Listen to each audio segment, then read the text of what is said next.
Tales of Agmar podcast, which is a fresh take on both science fiction and fantasy storytelling. I'm your host, Sinjin. Today we're going to talk about the Theocracy, which is the steampunk / dieselpunk faction in Tales of Agmar, if you remember from the intro episode. And for a quick outline of what we're going to cover today, this is going to end up being a two-part cast, by the way.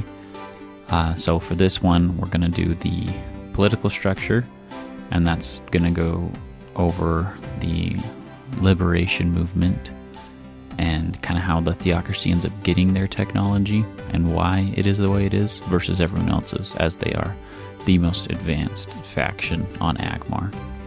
And then we're going to talk more about what their technology looks like, and I'll go over a little bit of their mech descriptions. I've yet to really get like a good drawing of them because I'm not like a super mega talented artist myself. So in the future, after I raise some funds for this project, then I will end up commissioning a more professional artist to actually get some drawings out there of my meager sketches so that you guys can kind of see what I'm talking about. But that'll of course be TBD in the future. Now, just to get a few other things out of the way, wherever you have found the podcast, please feel free to comment and follow. I have heard that really helps out with the algorithm and helps push this cast out to other people. So if you'd be willing to do that, I would be more than grateful, as I'm really hoping that this Tales of Agmar project ends up growing outside of just the podcast and a book. And anyways, without further ado, let's start off with that political structure and history of the Theocracy. We're going to start off talking about the liberation movement inside the Middle Kingdom colonies. So, for some background on that, originally, of course, the Middle Kingdom was just on the one continent that we talked about, and that continent is entirely owned by the Middle Kingdom. Well, eventually, as one does after exploring all the lands available to them, the Middle Kingdom ends up sending out some search parties, and they come onto this landmass that, as far as I can see, has no other inhabitants that are sentient, right? Like, obviously, there might be some new plants or animals, but there aren't any new sentient beings. And that was just over about, more than 200 years ago. So probably within like the ballpark of like 250 years, maybe 300 years in the history of Agmar. And about about 50 to 100 years after they start colonizing, that's when this liberation movement starts going. And what that was is certain elements within the colonists, certain groups of colonists believed that they no longer needed to have the nobles over them. Kind of how I talked about in the Middle Kingdom cast, where more often than not there's not those main nobles coming over and lording over the colonists there. They're staying in the Middle Kingdom proper. That showed these peasants that they didn't really need the noblemen's oversight anymore, because they could actually kind of do stuff themselves because they were forced to in order to meet production quotas and continue expanding like their noblemen wanted them to. And some skeptics within the Middle Kingdom also believed that they might have been influenced from, like, some of these ideas might have been influenced from Drow's Republic of Man, which we also talked about in the Middle Kingdom cast. And that would be, you can govern yourselves through elected officials instead of needing noblemen, and that the protection of rights is a thing, right? And that rights are not just based off of where you're born and who you're born to, but the fact that you're born is that sort of Drow's Republic of Man thinking that ends up playing a bit into the Theocracy. Now, we talked just a little bit more about some of the topography of this new continent. There's two main chunks. There is the chunk which is now the Middle Kingdom colonies, and similar to the Mechs, I will eventually release a more professional looking map believe it or not, I'm a little bit better at drawing maps than I am people or mechs, so I might release that myself and then get a better version of it done later. But just for now, I'm mostly focusing on this cast and the book. Now, anyways, just gonna help you imagine this. If you can basically think of two circles kind of close together as a continent. Obviously, continents aren't like circles, but this will help you imagine it in your head a little bit. Then there's this mountain range, and for that mountain range, we're gonna lay a rectangle between where those two circles would touch. All right, and then there's a gap. So cut yourself a little hole on that rectangle area and then make yourself two rectangles, right?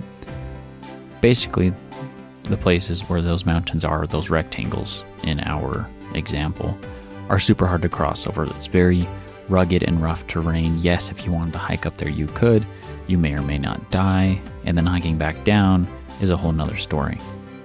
However, this pass was a way that you could go from where the Middle Kingdom had started its colonies to the rest of the continent, which had a lot more flora and fauna. That meaning like more trees, more animals, or ideally more resources, versus where the colonists are right now for the Middle Kingdom. It's a little bit more of an arid environment, not as green as the Middle Kingdom continent is itself. Now, this gap looks kind of artificial, almost as if part of the mountain was removed sometime in the past, and that's debated on how it was removed or who removed it and what exactly it was. But for right now, we'll just stick with the fact that it looks kind of artificial. And this other side, where the Theocracy is now, that more forested area, had a lot of dangerous animals. Animals that the Middle Kingdom had never encountered before, and in fact lost a number of colonists too. And so in order to protect the colonists, they built this wall that's referred to as the land wall, because I needed a cooler name than just the wall. And this land wall covers up the artificial gap and stops those creatures from entering into the rest of the colonies. However, the Middle Kingdom still wanted to explore this new area, and so expeditions would be sent in, settlements would try to be started up, but they again ran into these destructive animals. And just to name and talk about a few, we've got firefoxes, and now some of them have been a little bit domesticated, and the reason for that is because obviously they're very cute, but a firefox normally has a very venomous bite that feels like you're burning on the inside, hence the firefox name. And then there's steel horns, and for that just think of like rhinos with very thick hides, so kind of hard to penetrate with a sword or like a bow. Then we got forgelings, not to be confused with forgeborn. Forgeborn is a sentient race, right? They're kind of sort of dwarvish, sort of not. We'll talk more about them later. The forgelings are sort of stone golem that's found in the more rugged places, the more rocky places of the other side of the continent where the Theocracy is. And on top of all that, there's just a general possible hallucinogen or something that makes this area a little bit crazier and has led crazier to exploring the forested parts, I should be more clear about. And these forested parts there's been reports of ruins or these sort of humanoid looking creatures that have been labeled as dragoons that don't really speak any known language, but they attack anyone who they meet. And those dragoons are not to be confused with the dragons, even though they sound similar. And that may or may not, point out to a future relation, but again, we'll try not to spoil anything. And thanks to that hallucinogen part of the forest, there's a lot of these what are just standardly labeled shadows that sort of trick people. They might look like your ancestors or claim to be. If you're like a human, you're going to see like human shapes. If you're a Forgeborn, you're going to see Forgeborn shapes. If you're an Aurelian that's wandering through this forest, you're going to see Aurelian shapes. Basically, that kind of thing, where they almost look like a copy of you, and they try to draw people to certain places, and wherever they draw these people, they're never seen from again. So most of the time you try to avoid them and try to avoid breathing in this rough forest air. And that's what caused the forest to not be explored as much as the rest of the continent, and kind of stalled that for a little bit. Now, pause on the human section real quick. We gotta jump over to the Dinterland Lords, and that's the Forgeborn, right? They started a colony at the same time that the Middle Kingdom was. And what the Forgeborn end up doing is they start coloning this other side that has all these hallucinogens and everything. And so they run into some trouble, but thanks to their steampunk technology, develop gas masks so they can travel between the forested regions thanks to filtering out those hallucinogens that the forest produces. And they start these little groupings of colonies in these small clearings of the forests in order to extract materials. It's found that the wood extracted from here is it's like a very beautiful wood color. And you kind of think of like chestnut mahogany vibes, is sort of what I'm going for with like the color. That's what they look like.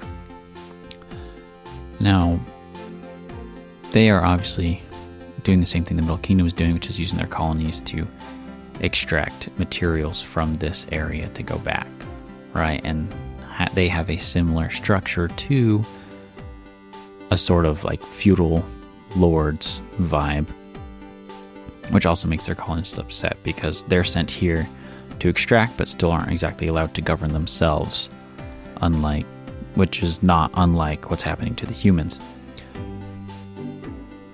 So what ends up happening is these two disgruntled groups end up meeting each other on their expeditions, and initially they start fighting, right? Like if you run into a group of people that don't quite look like you and aren't in an area that you're trying to claim, you're probably going to fight them. So a little bit of fighting happens, but eventually that gets broken up by a human individual, and he decides, hey, like maybe we should hear each other out and talk what the other person's talking about, because we're both away from our respective governments, right? So this idea to start, and they start talking about their motives and find out that the Forgeborn are actually currently in a rebellion against their government. And one thing to know about Forgeborn is they take a while to be birthed, so their numbers aren't that big, so wars aren't fought with as many individuals. And they actually kind of like the humans' ideas from the Republic, from Drow's Republic of Man, and that kind of gets blended together where they form a theocracy that's centered on the idea of rights just being given to people because they're people, or because they're born, instead of a king, right? And that they believe that instead of that king authority figure, a different person who's voted on by the people is an individual that should lead them, right? And since Drow's Republic of Man happened and failed, this is still a very new idea, and trying out the idea could be kind of dangerous, but you're going to go anyways because you're sort of fed up with your current ideas of government in this world. Now, this man who ends up suggesting this idea has the last name of Saunter, and his family ends up continuously being chosen to where we get this semi-lordship, kingship kind of vibes, because the Saunter family continually gets chosen. So it's a little strange that they continuously get chosen, but no one can really argue because theocracy has prospered ever since they started ruling, and they've really had no problems with the respective countries that they've come from because, spoiler, they win the war. And aside from Saunter being chosen, there is also a continuously rotating group of 100 elders who are also voted on by people, and they sort of make up this electoral body that helps to pass laws and debate certain subjects. Still kind of sort of like the Senate in the US, if you know that, how that works. It's similar to that sort of idea, but there's just one body instead of two. Now, we're going to start talking about the first war the Theocracy fought, and we're going to go through this kind of fast, so if it seems hurried, it is. And if you want me to go over it again, feel free just to say you do, and we'll talk about it and see what happens. And if there's any questions I can answer, also feel free to drop those as comments. Now, this first war is between the Dinterlands and the now newly formed Theocracy. So, first off, what ends up happening is the humans and the Forgeborn. I need to backtrack a little bit. Anyways, backtracking a little bit. They meet in this very large clearing next to this dormant volcano, and this later becomes the Theocracy's capital city. And there they decide to start building a city, right? Because if you're going to start a war, you kind of need a place to start a war from. And while they could use any number of colonies that exist, most of them were still under rule of their respective governments, if not all of them. So it was just easier to start a new place.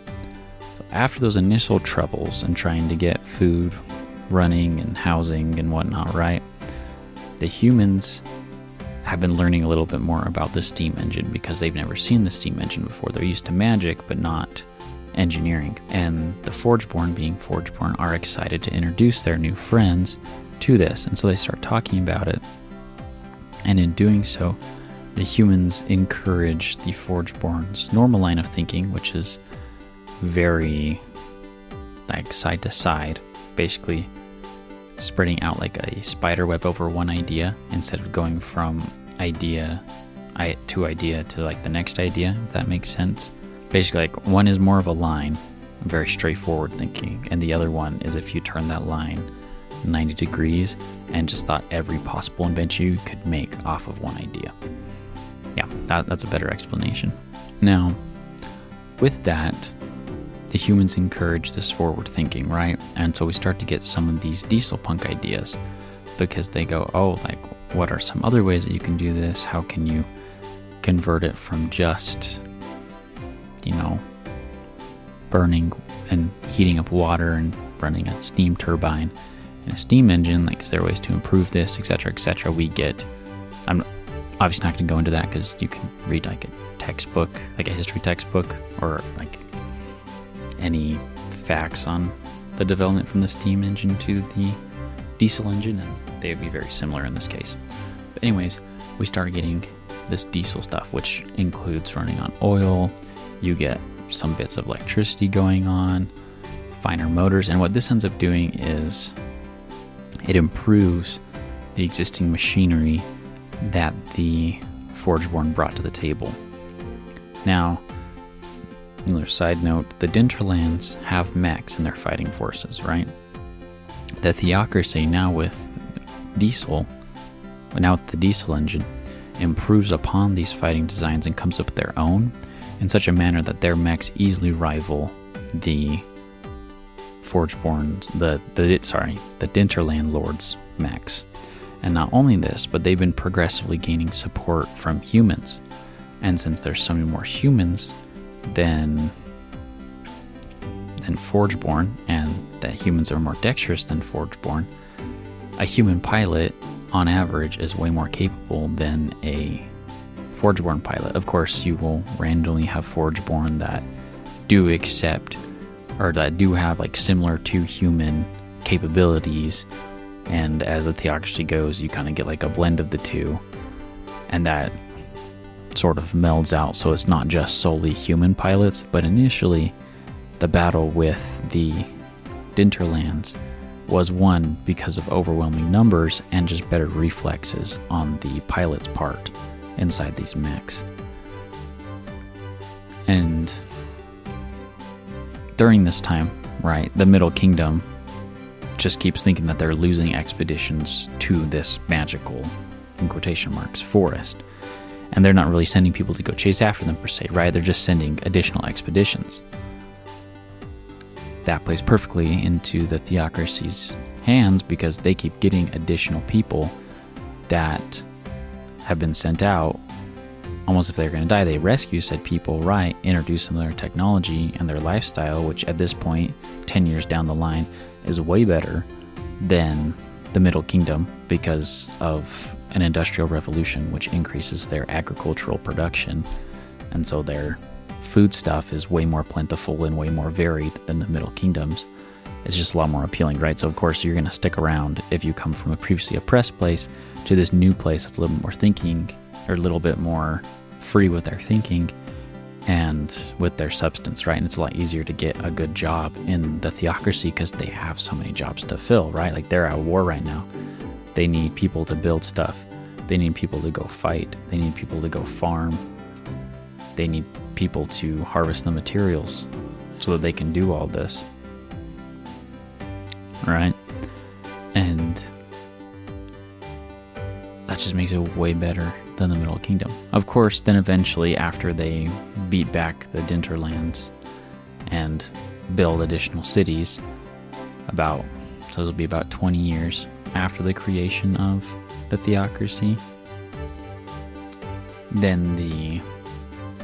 and this kind of hits about the 200 years till present day part. The Theocracy wages their second war, which is their first war with the Middle Kingdom. And this is very quickly won. Basically, all they really do is, it's a lot of sacrifice on the Middle Kingdom's part too, but initially they push through that land wall and start conquering other territories. But since the Middle Kingdom, at the end of the day, still has more people, and then they have that magic flair, which the Forgeborn kind of detest. And as a byproduct of that, the Theocracy doesn't quite support or believe in magic and, punishes that and shuns it away. And it shuns away the magic. Then they are eventually defeated to a point, right? Like they're still super strong. They set up their own defenses basically on the other side of the gap in the forest, not quite right across from the wall, but in the forest, so it's hidden, right? The Middle Kingdom never captured any gas masks or anything like that, so they don't know how the Theocracy survives inside of the forest. They just know that they come out of it on occasion and attack them. And that sort of creates this demilitarized zone between the two at the end of it. And every so often there's like little excursions into the colonies to try to conquer them, and then spread. And if the conquering doesn't work, they just spread additional, propaganda about how the Theocracy is better than the Middle Kingdom. And, by that way, they also draw some additional peasantry away from the colonies into the Theocracy itself. And the Theocracy, kind of talked about this a little bit in the intro video. They have some weird war flavor in there, where they have recently, probably in the past 100 years, found a new power source to start powering their mechs. So it's no longer the diesel engine. It's actually this alien infinite power source, basically. They don't know how it works. They just know that it does work. And how they have to harvest it is, if you remember that dormant volcano. First off, that dormant volcano, over the top of it, so over the top of the dormant volcano has their capital city, but underneath it is a series of levels of some old abandoned building that looks very futuristic. And in that building, they find these cores scattered throughout, right? And whenever a mech is destroyed, if it doesn't blow up, because sometimes these things just blow up and the battery is gone, right? And so there's no way for the Middle Kingdom to find out what it is. If it doesn't blow up that way, so pretty much anytime a mech goes down, this happens, the Theocracy specifically goes and claims that wreckage to make sure that they can extract the battery, because not only is it a limited resource, but it's a resource they can't afford to have the Middle Kingdom get their hands on, because one, they don't know what the Middle Kingdom would do with it, and two, they just still need those to power the next mech that's going to come out, right? And as they've tinkered with things, they found out how to repair these batteries, but they have yet to figure out how to make new batteries. And with that, we're going to go into the technology level of the Theocracy. So the technology level of the Theocracy, we've already talked a little bit about where it sits within different genres of writing, but we've yet to really talk about what it all looks like. Okay, and that's what we're going to do here. And so first, I want to talk about the weapons and troop design, and then I'll go into the mechs of the Theocracy. Now, they're the first ones to actually develop any gunpowder rifles in the setting. The Dinterlands have more steampunk powered ones, so they're like powered through releasing of pressure and firing a projectile instead of that pressure being released. Instead of the explosive force being, an explosion like a gunpowder rifle is. And so they started out with muskets after going away from the pressure rifles. And that quickly evolved into bolt action rifles with a single round. And those are the ones that the Middle Kingdom ended up capturing. And it goes from that into the kind of infantry rifles that you see in World War I and II. You think like M1 Grand for the United States. That's sort of the vibes that we're looking at, where you pull back the bolt, you insert your clip of rounds into like an internal magazine basically, and then you fire, like you push your bolt forward, fire, pull bolt back, put bolt down, fire again. So kind of like that. So it's faster than the single rounds because the magazine exists, but you're still having to manually pull that bolt back and forth. They do not have full auto currently for infantry rifles. Now,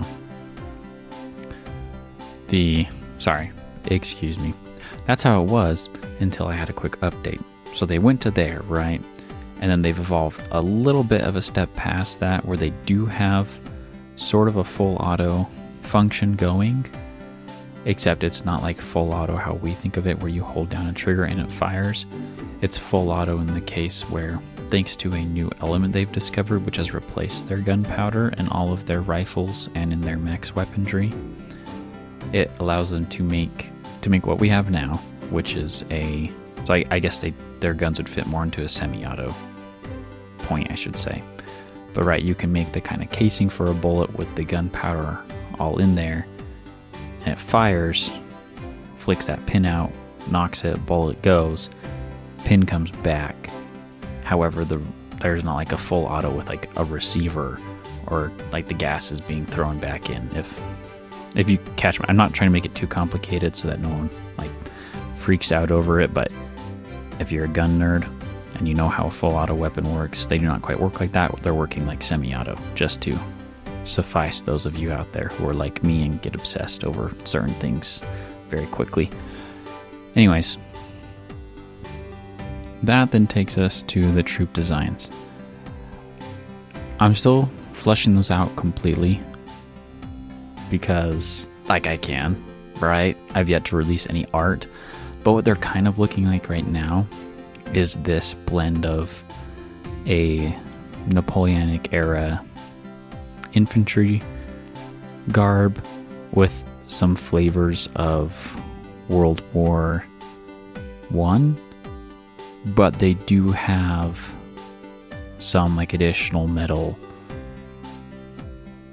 not paddings, but like metal plates around. And because if they get into close range with Middle Kingdom forces, they're pulling out swords, right? Or bayonets, because they have some of those too. Which, if you like bayonets, the Theocracy also has bayonets. Just to put that out there. And those metal plates are just to protect them. Anyways, continuing on with the technology, we're going to transition over now because we've talked about kind of what their troops look like and how that troop technology looks like there, and a little bit of the designs. The mechs, though, there's 3 main mechs, and additional mechs will probably come that will be special mechs, or I might throw in a 4th mech in a future update because I need more variety. But for specific reasons, I've only developed 3 mechs currently because I'm developing like 6 or so factions all at the same time with their all unique stats and everything. And so to keep everything more unique and to stop it from blending to each other, to make it so that stuff didn't start looking the same, I limited myself on the amount of certain unit types that different factions would have. Basically, I limited the unit types that different factions could have. So to start with the Theocracy's mechs, we've got a 2-legged scout walker that features a submachine gun kind of mounted underneath the pilot, and the pilot sort of lays into this cockpit. It's an unarmored cockpit, by the way, that then lowers over them. So kind of hard to get out of in a pinch if you need to get out of it, but they're very fast, and these are usually their anti-infantry and specifically anti-buster squads, because they can chase down and mow down a buster squad. And then of course they're also used for scouting. Now we've got this 4-legged kind of spiderish looking mech, you could say. Basically, it's got like a central area and then 2 legs in the front and 2 legs in the back that give it sort of that arachnid feel on the leg part, if you can imagine that in your head. And the great thing about this is this mech is the main artillery piece for the Theocracy, and because of that, it takes 3 people to operate it. And one of those, of course, is going to be the pilot. And then the other 2 is you have a pilot piloting the mech, right? Then you have the officer who is receiving commands from command, because they do have a level of communication that's like similar to radio communication within the Theocracy. I forgot to mention that. Sorry, wait, this is the technology part. Excuse me. So they have a level of radio frequencies that lets them communicate with each other. And then there is the artillery manager person, which I'm still working on like a good name, but we'll just call him the artillery master for right now. He is the one making, or she, I mean, they're progressive. They could be either one of those. They're making the calculations for the trajectory and angle of the artillery shell that it needs to fly to hit its target. Now, this last mech is more specifically a anti-mech mech. Basically, this was the first design that was really refined by the Theocracy during that first war, so that they could combat the mechs of the Dinterlands. And what these end up looking like is, one, it works as a sort of mobile bunker for infantry, and what that ends up being is one of the arms of the mechs has a shield on it, and at the bottom of that shield, kind of at head level, is holes where infantry can look out and poke rifles out and shoot at people. And then in its overall appearance, it's got the more humanoid looking shape with 2 legs and 2 arms. The other arm has a gun on it, right? Like sort of like a rifle looking gun, and it's got a few shots in there. And then it's got a backpack with extra rounds, so if it ever wants to reload, it's got to drop that magazine, like kind of punch the shield into the ground, and then go pick up another round, or pick up another magazine and then load that in.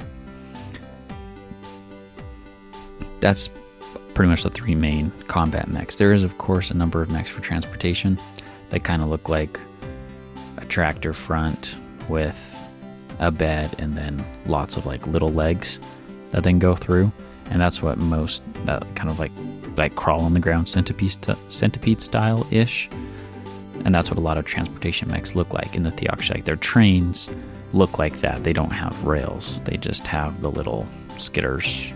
One last thing we need to talk about is that new resource that the Theocracy has. It's basically crystal that they grind up into a fine powder, and they need two things to make this possible. Thing one is there's actually a special material from the Aurelian's homeland that they have to go get, and so they have a force over there that constantly raids or tries to trade sometimes for this material from the various Aurelian tribes. And sorry, that's a little bit of a spoiler, but we will talk about them in a few weeks. And then the other one is the crystal itself, which can only be mined in the most northern reaches of Agmar. And there's a continent/ice cap up there. That continent part is what has these crystals.